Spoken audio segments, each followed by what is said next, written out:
kami dari kelompok 6 ingin mempresentasikan proyek akhir kami. Terima kasih kepada Ibu Widianti SSI, MSI, selaku dosen pengampu dan teman-teman yang hadir pada hari ini.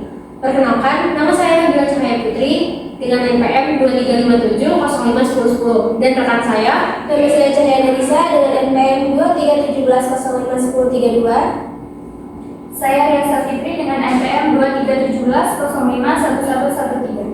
Nah, di sini data yang akan kami analisis yang pertama adalah analisis preferensi mata kuliah favorit jurusan Ilmu Komputer angkatan 2023. Data kedua, kami menganalisis kompetensi tentang kegiatan pasca jam kuliah mahasiswa Ilmu Komputer angkatan 2023 dan data terakhir kami menganalisis tentang preferensi pemilihan jurusan Ilmu Komputer oleh mahasiswa Ilmu Komputer angkatan 2023. Next. Nah, untuk grafik frekuensi pertama akan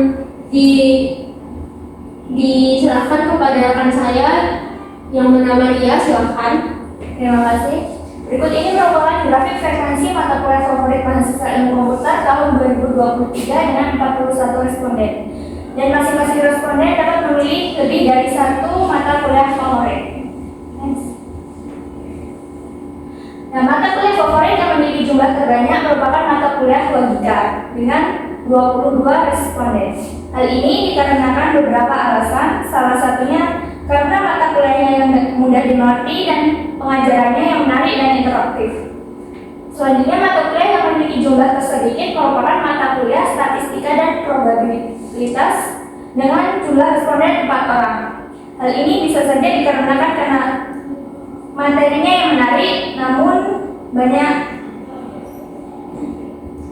banyak soal dan data yang harus dianalisis, jadi mahasiswa kurang dapat memahaminya. Selanjutnya, selang kepercayaan. Selang kepercayaan 95% bagi rata-rata populasinya. Di sini kami mendapatkan rata-rata sebesar 13,11, simpangan baku 3,29, dan jumlah sampel sebanyak 41. Dengan selang kepercayaan 95%, kita dapat yakin bahwa rata-rata nilai dari data tersebut memiliki rentang antara 8,02 hingga 18,2. Perhitungan menggunakan software. Di sini software yang kami gunakan adalah RStudio. Next. Selanjutnya, grafik frekuensi aktivitas mahasiswa Ilmu Komputer tahun 2023 setelah jam berkuliah selesai akan dijelaskan oleh Nabila Cahaya Putri. Baik, terima kasih. Di sini bisa dilihat grafik frekuensi aktivitas mahasiswa Ilmu Komputer tahun 2023 setelah jam perkuliahan selesai.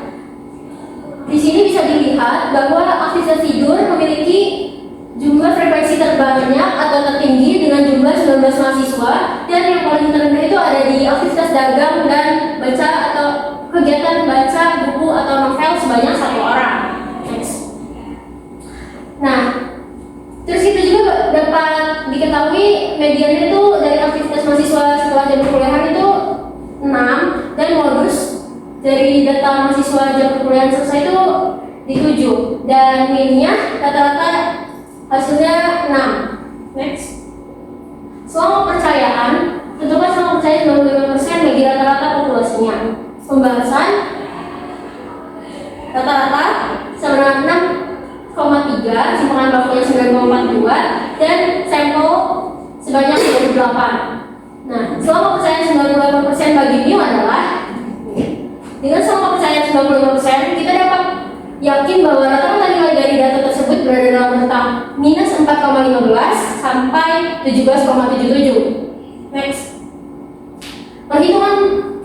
Perhitungan aktivitas grafik tadi diperhitungkan menggunakan software RStudio.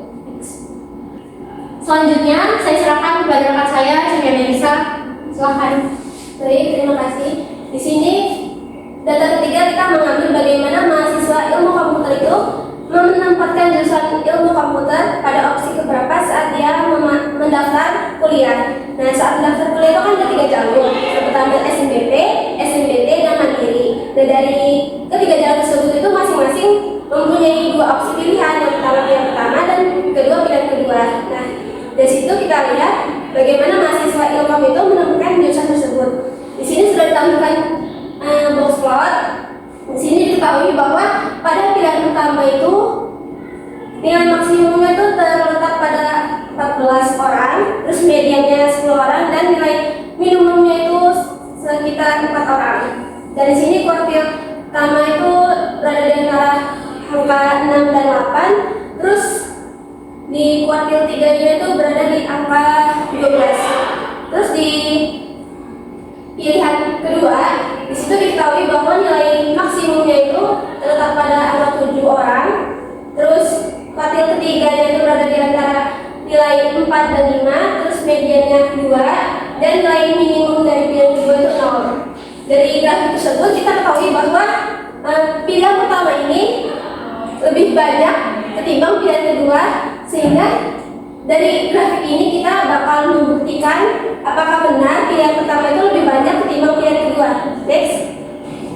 Nah, untuk membuktikan bahwa pilihan satu itu benar atau tidak lebih banyak dari pilihan kedua, kita menggunakan salam kepercayaan 98%. Di sini kita ketahui bahwa kita mendapatkan nilai dari interval 3,3306 sampai 9,8694.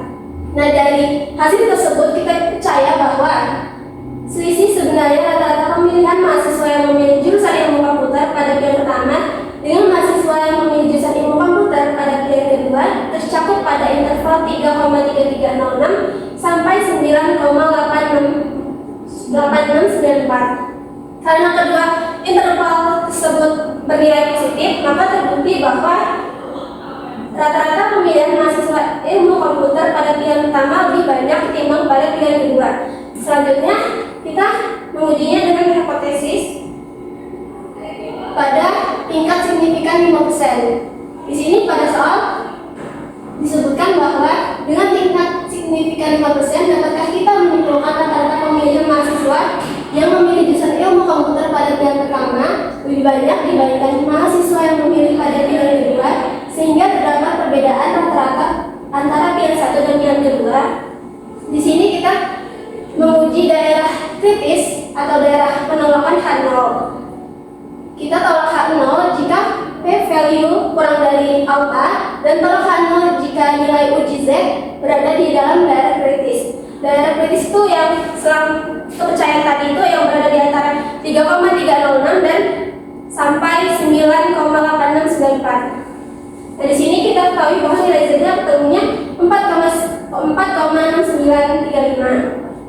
Karena itu berada di daerah kritis tersebut yang tadi selang kepercayaan, maka dapat disimpulkan bahwa cukup terbukti statistika untuk menyimpulkan bahwa rata-rata pemilihan mahasiswa yang memilih jurusan ilmu komputer pada pilihan pertama lebih banyak dibandingkan dengan mahasiswa ilmu komputer yang menempatkan jurusan ilmu komputer pada pilihan kedua. Di sini terdapat beberapa faktor mengapa mahasiswa itu lebih cenderung menempatkan jurusan ilmu komputer pada pilihan kedua itu, dikarenakan termasuk jurusan ilmu komputer itu termasuk jurusan terfavorit, juga peluang karir yang cukup menjanjikan untuk masa depan, dan ketertarikan mahasiswa terhadap jurusan ilmu komputer. Nah, di sini kami juga menghitung bahwa dari data yang ketiga tadi menggunakan software RStudio. Nah, jadi kesimpulannya dalam konteks keseluruhan analisis ini memberikan wawasan yang komprehensif tentang preferensi dan kegiatan mahasiswa ilmu komputer angkatan 2023, baik dalam pemilihan jurusan, mata kuliah favorit maupun aktivitas pasca jam kuliah. Data yang diperoleh dapat menjadi dasar untuk pengambilan keputusan di tingkat akademis, universitas, atau pengembangan kebijakan yang relevan. Next. Mungkin sekian presentasi dari kelompok kami. Kami akhiri. Wassalamualaikum warahmatullahi wabarakatuh.